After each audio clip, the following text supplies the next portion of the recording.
Video में आप सभी का स्वागत है।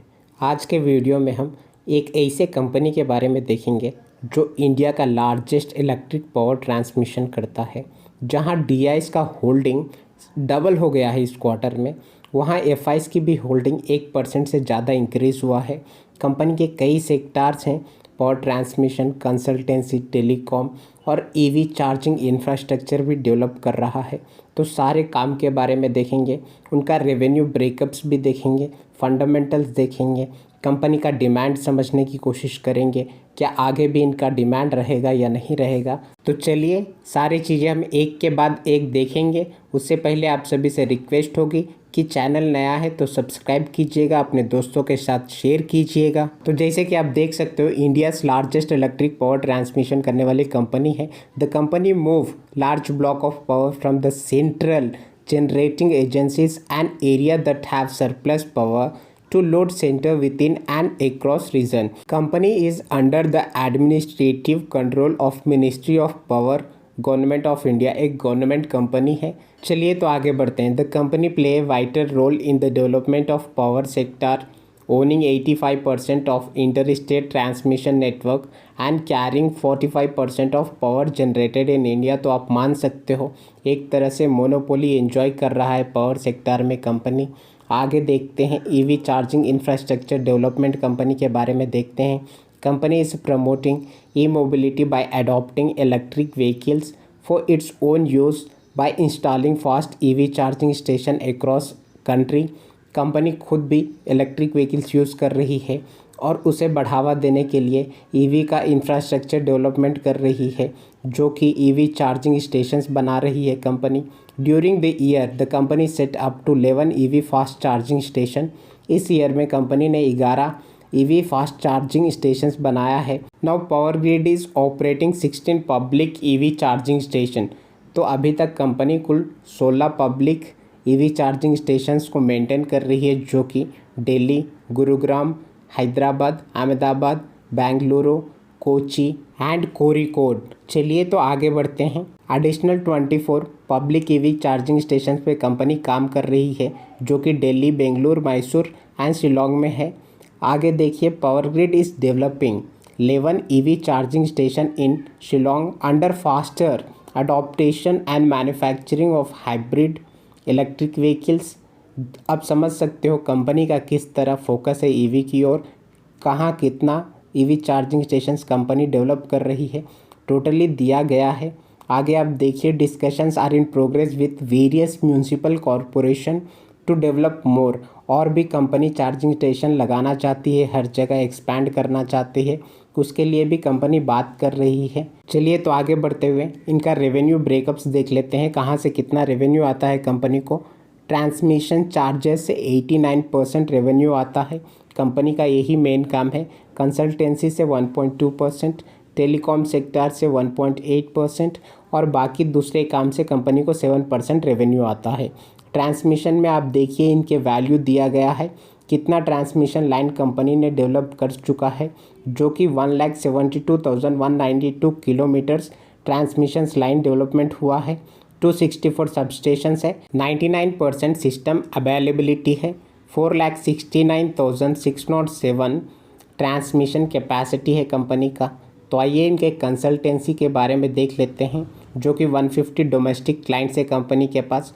ग्लोबल फुटप्रिंट भी है, जो कि 21 कंट्रीज़ में, और वहाँ 25 क्लाइंट्स है उनके ऑल ओवर कंट्रीज़ में अगर आप देखो तो। इसी तरह डोमेस्टिक क्लाइंट्स देखिए, including various government agencies like NHAI and departments, CPSE, state and private utilities and the Indian railway, और गवर्नमेंट के एंटिटीज़ भी हैं लाइक एंड स्टेट डिपार्टमेंट्स। यह एक गवर्नमेंट कंपनी है, तो गवर्नमेंट के सारे एजेंसीज इनके क्लाइंट के अंडर ही आते हैं मैक्सिमम। अगर इंटरनेशनल प्रेजेंस इनके देखें तो 21 कंट्रीज़ में फैला हुआ है, जहाँ के Asia, Africa, CIS countries and Asia Pacific. By providing consultancy, project management and asset management service to various client which include state owned power utilities. Company इतना बड़ा है, इतना काम कर रही है, तो इन्हें फंड कहाँ से आता है देखिए आप, वर्ल्ड बैंक से आता है, ADB, IFC and of course government company है, तो गवर्नमेंट ऑफ इंडिया तो फंड करेगी ही।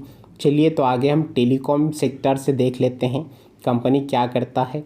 owns and operates 72,126 kilometer of telecom network, point of presence in 458 locations and point of interconnection in 780 locations, intra-city network in 256 cities across India, backbone telecom network, availability 99.5% है। चलिए तो आगे बढ़ते हुए company के कुछ की पॉइंट्स और देख लेते हैं, जहाँ की देख सकते हो आप। Company has set up a pan India fibre optic based communication network.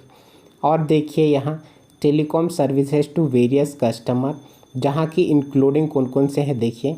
Telecom service providers, IT companies, government departments, PSUs, state government, defence establishment etcetera. चलिए तो आगे बढ़ते हुए इनके फंडामेंटल्स भी देख लेते हैं, जहाँ की आप देख सकते हो कंपनी कितनी बड़ी है। 1,56,843 करोड़ का इनका मार्केट कैप है, जहाँ की करेंट प्राइस देखिए 225 का है। 1 ईयर का हाई 248 एंड 1 ईयर का लो 167 का है। स्टॉक पी देखिए 11.2 का है, जहाँ की इंडस्ट्री पी 37.5 का है। यानी आप अंडर वैल्यू मान सकते हो, अच्छी वैल्यूएशंस मान सकते हो कंपनी का। बुक वैल्यू देखिए 109 का है। कंपनी का ROCE एंड ROE मामूली है। 10 का फेस वैल्यू है। 24.1 का earning per share and company के ऊपर डेट तो बहुत ही ज़्यादा है, 1,34,696 करोड़ का है। तो कंपनी एक गवर्नमेंट कंपनी है, तो गवर्नमेंट की फंडिंग्स तो आते रहेगी, कंपनी डूबने का कोई चांस नहीं है। प्रमोटर की होल्डिंग देखिए 51.3 है, जो कि गवर्नमेंट ऑफ इंडिया यानी प्रेसिडेंट होल्ड करते हैं। चलिए तो आगे बढ़ते हुए P&L सेक्शंस में इनके सेल्स एंड नेट प्रॉफिट देख लेते हैं। जैसे कि आप देख सकते हो मार्च 2011 में कंपनी का सेल्स 8,612 का हुआ था। उसके बाद 10,000, 13,000, 15,000, 17, 20.5 समझ सकते हो, 25, 29, 35, 37,000, 39,000। आज के टाइम में देखिए आप मार्च 2022 में 41,616 करोड़ का इनका सेल्स हुआ है, जो कि बहुत ही अच्छी बात मानी जा सकती है। यानी कंपनी जो कर रहा है बहुत ही अच्छी तरह से उनका डिमांड बढ़ रहा है। अभी तो EV में भी कंपनी उतर गई है, जिसका फ्यूचर माना जा रहा है। चलिए तो इसी तरह से इनके नेट प्रॉफिट देख लेते हैं, जो कि मार्च 2011 में 2,672 करोड़ का था। उसके बाद 3,300 हुआ। उसके बाद 4,300 का इनका नेट प्रॉफिट हुआ। कंपनी का नेट प्रॉफिट भी ईयरली बहुत ही अच्छी तरह से इंक्रीज़ होता गया है, जो कि क्लियरली आप देख सकते हो। आज के टाइम में यानी मार्च 2022 में कंपनी का नेट प्रॉफिट 16,824 करोड़ का हो गया है। इनके सेल्स बढ़ना, इनके नेट प्रॉफिट बढ़ना बहुत ही अच्छा इंडिकेशंस माना जा सकता है। चलिए तो आगे बढ़ते हुए इनके शेयर होल्डिंग पैटर्न देख लेते हैं। प्रमोटर की होल्डिंग आप देख सकते हो मार्च 2022 में 51.34% है। FIs का होल्डिंग देखिए 29.35%। लास्ट क्वार्टर से अगर आप कंपेयर करो तो थोड़ा बढ़ा है, मोर देन 1% बढ़ा है। जिस तरह से पूरे मार्केट से FIs और बाकी इंस्टीट्यूशंस भाग रहे हैं यानी बेच रहे हैं, वहाँ की इस कंपनी में ख़रीदा है तो कुछ बड़ी बात होगी। FIs की होल्डिंग बढ़ी है, DIs का होल्डिंग ऑलमोस्ट डबल हो गया है। तो इस तरह के पॉजिटिव साइंस कंपनी में हो रहे थे। और भी जो कि top 10 high delivery stocks daily आते हैं, उसमें भी कंपनीज डेली टॉप 5 में, टॉप 10 में आ रहा था। तो मुझे लगा कि इस पे वीडियो बनाना ज़रूरी होगा। इसी तरह से पब्लिक की होल्डिंग देखिए 3.29%, यानी सिर्फ पब्लिक ही बेची है, बाकी FIs DIs बहुत ही अच्छे तरह से कंपनी में अपने होल्डिंग्स इंक्रीज़ किया है। तो आज के वीडियो में हमने कंपनी का काम देखा। सबसे अट्रैक्टिव जो चीज़ कंपनी का लगा, EV का जो चार्जिंग इंफ्रास्ट्रक्चर डेवलपमेंट कर रही है, एक चेंजिंग हो सकता है इनके लिए, कंपनी बेहतर कर सकती है। इस थॉट से FIs और DIs भी बहुत ही अच्छी तरह से माल खरीदे हैं कंपनी में। कंपनी का डिमांड भी अच्छी तरह से इंक्रीज़ हो रहा है। तो आप सोच सकते हो कंपनी के बारे में। बाकी आज के वीडियो में इतना ही, मिलते हैं अगले वीडियो में। थैंक यू, जय हिंद।